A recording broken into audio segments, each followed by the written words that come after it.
suis ravie d'être ici. Moi, je m'appelle Stéphanie Ranck, je suis médecin. Je m'occupe de douleurs chroniques au centre hospitalier universitaire de la Timone à Marseille. Et en fait, je suis ici aujourd'hui avec Yannick parce que il y a 4 ans, j'étais face à une patiente qui était en fauteuil roulant. Alors, elle n'avait pas une maladie neurodégénérative, elle aurait pu marcher. Mais à cause de sa fibromyalgie, de ses douleurs chroniques, du cercle vicieux dans lequel elle était rentrée avec la crainte du mouvement, elle avait perdu ses fonctions de marche. Donc elle était dans ce fauteuil roulant et moi je savais qu'il fallait que je lui prescrive de l'activité physique, que je lui prescrive quelque chose qui la fasse sortir de ce fauteuil parce qu'elle pouvait le faire. Mais il fallait trouver quelque chose qui était bien sûr pas du sport, qui était un moteur qui la fasse sortir, qui lui donne la motivation nécessaire pour s'enlever cette crainte de kinésiophobie, de crainte du mouvement et repartir sur ses 2 pieds peu à peu. Et je lui ai posé question, elle n'était pas du tout sportive, mais elle avait des choses qu'elle aimait, elle aimait l'eau et elle avait toujours adoré l'image du cheval. Elle n'avait jamais touché un cheval, mais elle avait ces 2 choses-là qui lui plaisaient. Et selon ces 2 goûts-là, j'ai cherché des choses pour l'envoyer d'un côté en centre d'éducation où il y avait de l'eau, qui est porteuse en plus, donc facile. Et puis j'ai cherché, j'ai trouvé Yannick, je l'ai appelé et là on s'est dit on a un problème, il n'y a pas de sous. Donc Yannick était toute prête à s'en occuper, mais moi j'avais pas de financement pour permettre de financer ça. Or c'était un vrai traitement et surtout il y avait un problème aussi de manque de formation finalement, puisqu'il fallait qu'on apprenne nos 2 mondes et que ces 2 mondes communiquent pour qu'ils s'adaptent l'un à l'autre et que Yannick puisse apporter à cette patiente ce dont elle avait vraiment besoin. Et c'est assez spécifique pour la fibromyalgie, il faut être très fractionné dans l'effort, etc. Donc il y avait vraiment besoin de quelque chose. Donc depuis 4 ans, on a monté un projet de recherche-action sur la fibromyalgie, pas qu'avec Yannick, il y a 56 encadrants physiques de différentes étiquettes sportives qui sont sur le coup, qu'on a formés sur la douleur chronique, la fibromyalgie en particulier, et eux-mêmes en fait nous ont fait des retours d'expérience auprès des patients.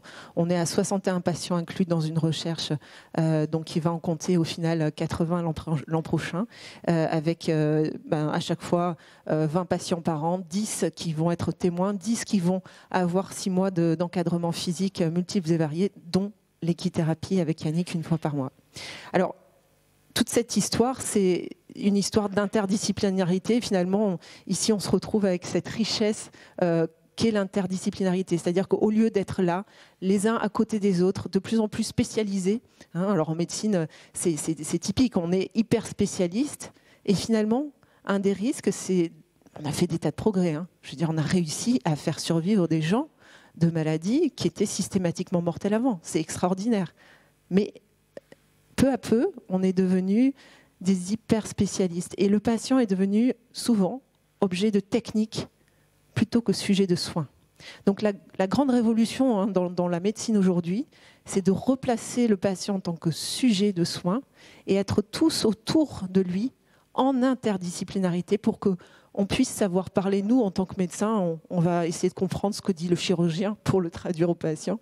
Et moi, je m'occupe de qualité de vie en fait depuis longtemps parce que je sais que cette histoire-là, c'est hyper important de pouvoir comprendre et traduire autour du patient à la fois les besoins du patient et puis les différents intervenants autour de lui. Donc cette interdisciplinarité, c'est quelque chose qui rentre dans le cadre de notre proposition pour les maladies douloureuses chroniques. La douleur chronique, c'est dès qu'on a dépassé 3 mois de douleur. Alors tout le monde connaît la douleur, mais c'est surtout la douleur aiguë. Beaucoup moins connaissent d'autres types de douleurs, dont la douleur chronique qui dépasse 3 mois, la douleur neuropathique de la sciatique, il y en a quelques-uns qui savent ce que c'est sûrement dans cette salle, et la douleur dysfonctionnelle, c'est ce dont souffrent les fibromyalgiques, qui sont 4 à 8% de la population, qui sont 80% de femmes, et on la retrouve aussi chez la souris. Donc c'est pas une maladie inventée, c'est pas dans la tête.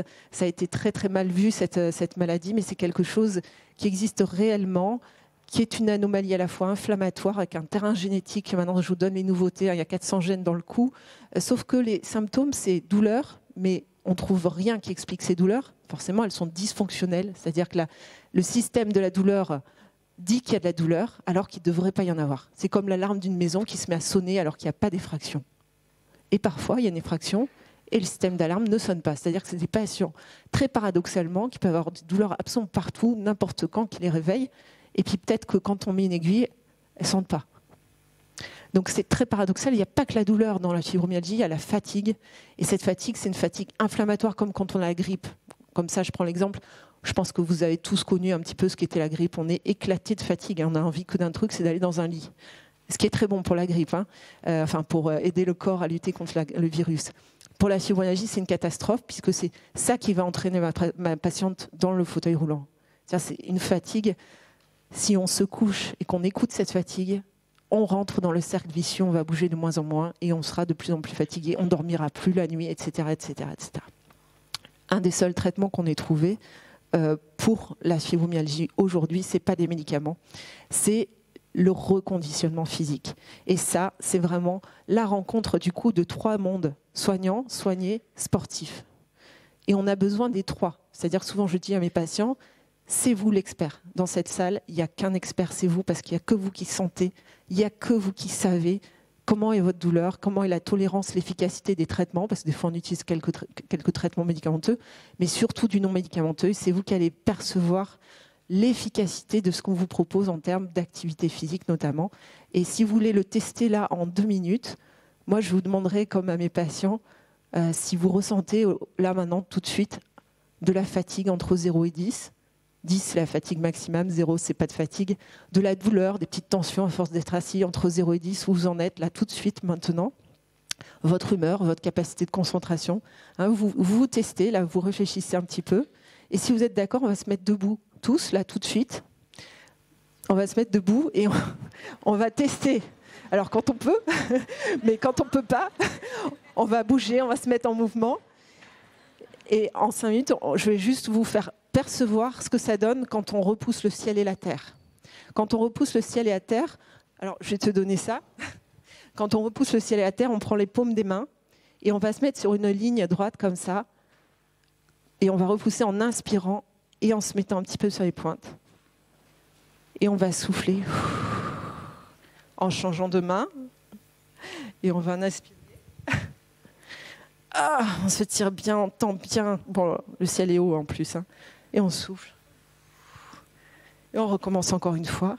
Vous êtes magnifiques, c'est vraiment très beau à voir. Moi, je m'éclate à chaque fois.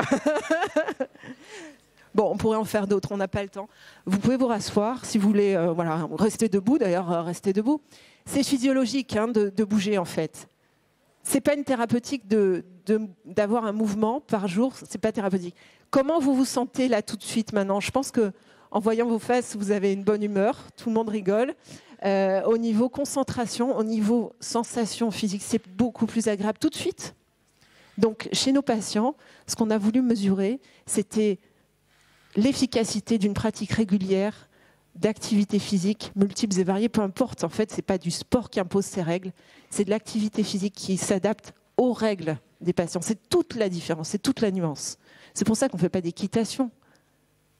On passe par Yannick qui sait comment adapter les règles à chacun et aux besoins des patients qui ont une fibromyalgie de façon, avec cette médiation équine, de leur apporter un meilleur état. Et ce qui marche le plus vite, c'est sur l'humeur, sur la concentration et sur la fatigue. Et la fatigue, c'est vraiment ce qui les embête le plus.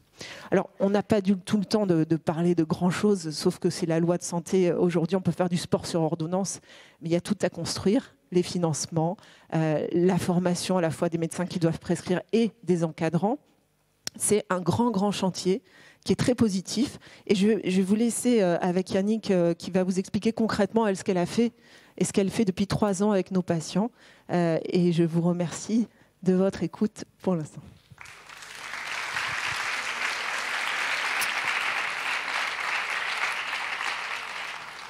Alors voilà, comme vous avez vu, on avait tout plein de choses à vous dire. C'est pas grave, on reviendra. C'est le début de cette étude.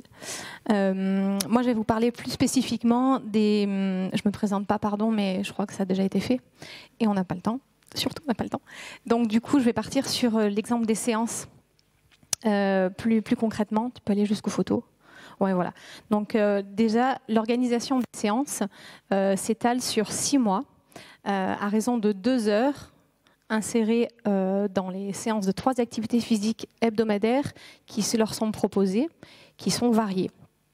Ça peut être la piscine, comme on l'a dit, ça peut être du travail en gymnase avec jeu de balle, ça peut être la danse, ça peut être tout plein de choses. À la suite de ce programme, les encadrants vont pouvoir orienter les patients sur une pratique de leur souhait. Une fois qu'ils ont un peu tout essayé, ils vont pendant les 6 autres mois se cantonner à une activité qu'ils ont le plus appréciée. Voilà, les objectifs, alors c'est important. Oui, enfin, les objectifs, l'idée c'était vraiment surtout de faire percevoir aux patients que la fonction physique va s'améliorer, que la qualité de vie va s'améliorer. Ça, je ne peux pas donner les résultats, il faudra 80 patients pour avoir la puissance statistique. Donc on a écrit déjà un premier article là-dessus. Amélioration de tout ce qui est endurance, force, souplesse, équilibre, coordination, on sait qu'on l'a dès 4 mois.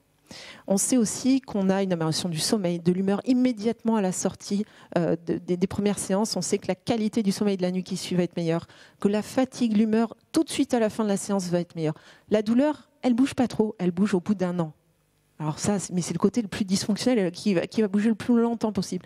Sauf qu'on a montré aux patients que si c'est bien calibré, ils n'ont pas plus mal à la fin. Ils ont peut-être aussi mal, mais ils sont de meilleure humeur et moins fatigués. Et par contre, souvent, ils ont quand même un peu moins mal. Donc c'est toujours bon. Je te laisse, Yannick. Alors, à chaque début et fin de séance, vous avez pu voir, il y a une évaluation qui est la même pour toutes les pratiques. Elle se cantonne aux 6 premiers mois. Ensuite, l'activité est moins médicalisée, on va dire, avec ces protocoles-là. On va parler quand même en 2 mots de cette... Ça, c'est peut-être pas la peine, mais plutôt ce qu'il y a avant. Parce que pour arriver à mettre en place ça, il a fallu qu'on aille chercher un centre équestre adapté à ces patients-là, à savoir qu'ils ne prennent pas toujours la voiture, il fallait leur faciliter la proximité. Or, moi, je ne travaille pas à côté de CHU La Timone, à Marseille. Moi, j'aime travailler avec les chevaux, avec des arbres, avec de l'espace. Et donc, il fallait aussi trouver un endroit qui corresponde à nos besoins. Donc, ça a été aussi l'occasion d'aller rencontrer les professionnels collègues, les centres équestres, pour leur expliquer un petit peu l'évolution de tout ce qu'on pouvait faire avec un cheval et une personne qui a des difficultés. Ça aussi, c'est important parce que ça fait partie aussi du développement de la médiation équine. Voilà. Ensuite, on peut parler plus précisément sur les séances d'équithérapie en elles-mêmes. On va travailler en binôme.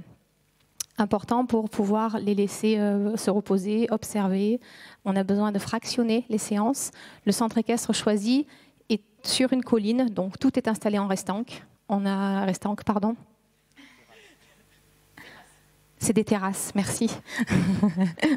Oui, ce sont voilà, donc la sellerie est disposée à un endroit, l'évaluation est faite à un autre endroit. Ensuite, on amène les affaires dans un endroit, on va aller chercher les chevaux dans un autre endroit. Tout ça, c'est important. Et d'où le travail en binôme pour, si quelqu'un est fatigué, lui permettre de passer la main à son binôme.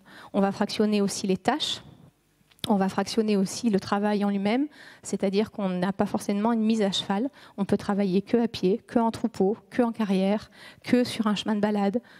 L'important, c'est la mise en mots, la mise en confiance, tout ce qui va être transférable aussi à la vie de tous les jours pour elles, c'est-à-dire qu'on va leur donner des outils de respiration, on va travailler sur tout ce qui va être des étirements, voilà. On va travailler aussi avec un vocabulaire spécifique.